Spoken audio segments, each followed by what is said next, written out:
ఓం సదాశివసమారంభాం వ్యాసశంకరమధ్యమాం అస్మదాచార్యపర్యంతాం వందే గురుపరంపరాం. జ్యోతిషశాస్త్రాన్ని భావితరాల వారికి ప్రసాదించిన ఋషుల యొక్క పాదపద్మాలకి నమస్కారం చేసుకుంటూ, అలాగే నాకు ఈ జ్యోతిష విద్యను నేర్పిన గురువర్యులు జ్యోతిష బ్రహ్మ కీర్తిశేషులు శ్రీ ఈరంకి సూర్యనారాయణమూర్తి గారు, సూర్య శ్రీ దైవజ్ఞ గారి యొక్క పాదపద్మాలకి నమస్కారం చేసుకుంటూ, ఓం శ్రీ మహాగణాధిపతి నమః, శ్రీ గురుభ్యో నమః, హరి ఓం. వీక్షకులందరికీ నమస్కారం. మే నెల 12వ తారీఖు లగాయితూ మే 18వ తారీఖు శనివారం వరకు ఉండేటువంటి గ్రహగతుల ఆధారంగా ద్వాదశ రాశుల వారికి ఈ వారం ఏ విధమైనటువంటి శుభాశుభ ఫలితాలు కలగబోతున్నాయో ఈ కార్యక్రమం ద్వారా తెలుసుకుందాం. అందులో భాగంగా ఈ వారం ఉండేటువంటి గ్రహగతులను గమనిద్దాం. ఈ వారంలో 14వ తారీఖున రవిగ్రహం యొక్క మార్పు వృషభ రాశిలోకి జరుగుతూ ఉన్నది.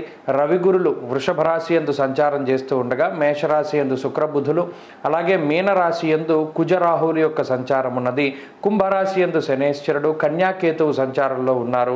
ఈ వారంలో చంద్రుడు మిథునం, కర్కాటకం, సింహం, కన్యా రాశుల యందు ఆయన యొక్క సంచారాన్ని కొనసాగించబోతూ ఉన్నారు. ఇటువంటి పరిస్థితుల్లో ద్వాదశ రాశుల వారికి ఏ విధమైనటువంటి ఫలితాలు కలగబోతున్నా తెలుసుకుందాం. అందులో భాగంగా ధనురాశి వారికి ఈ వారం సాధారణమైనటువంటి గ్రహస్థితి గోచరిస్తూ ఉన్నది. ప్రత్యేకించి షష్ఠ స్థానమందు ఈ వారం లగాయతూ రవిగ్రహం యొక్క సంచారం ప్రారంభం అవ్వడం ఈ రాశికి అనుకూలించేటువంటి అంశం. దానితో పాటుగా పంచమ స్థానంలో ఉండేటువంటి శుక్రబుధులు, అలాగే తృతీయ స్థానంలో ఉండేటువంటి శనేశ్వరుడు, అలాగే చంద్రబలం కలుపుకొని ఈ రాశి వారికి ఈ వారం చాలా అద్భుతమైనటువంటి గ్రహగతులు కనబడుతూ ఉన్నాయి. ప్రత్యేకించి చంద్రబలం ఉండడం వల్ల మానసిక ప్రశాంతత, అలాగే ఈ ఉద్యోగ వ్యాపారాల పరంగా ఉండేటువంటి ఒడిదుడుకుల నుండి కొంత ప్రశాంతత లభించడం అనేటువంటిది ఈ వారంలో ప్రత్యేకించి ధనురాశి వారికి దొరుకుతుంది. అనగా విహారయాత్రలు కానీ, వినోదయాత్రలు కానీ, లేదా తీర్థయాత్రలు కానీ, పుణ్యనదీ స్నానాలు కానీ ఇటువంటివి ఆచరిస్తూ దేవాలయాల యొక్క సందర్శనమో, లేకపోతే నచ్చినటువంటి ప్రాంతాల సందర్శనమో ఇటువంటి వాటిని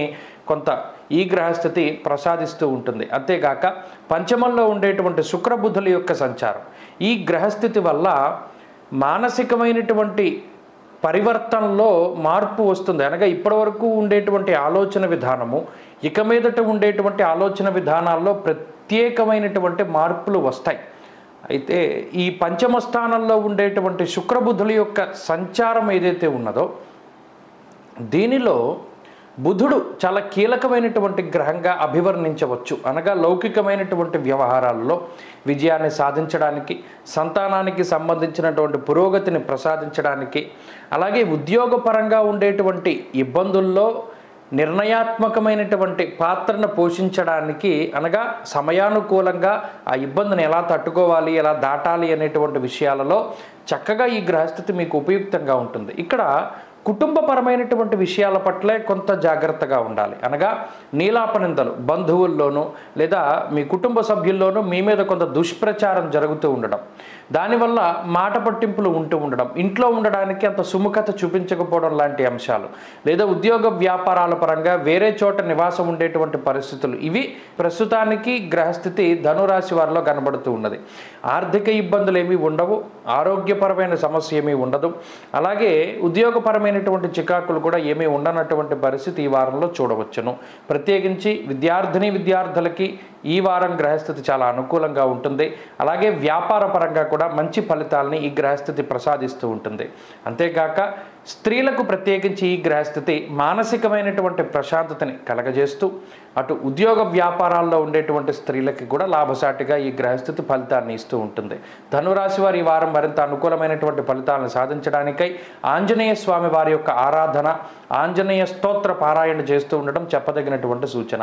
ఈ వారంలో కలిసి వచ్చేటువంటి రోజు ఆదివారంగా చెప్పవచ్చును. అదృష్ట సంఖ్య 1, అదృష్ట వర్ణము లేత ఎరుపు రంగు. తదుపరి మకర రాశి.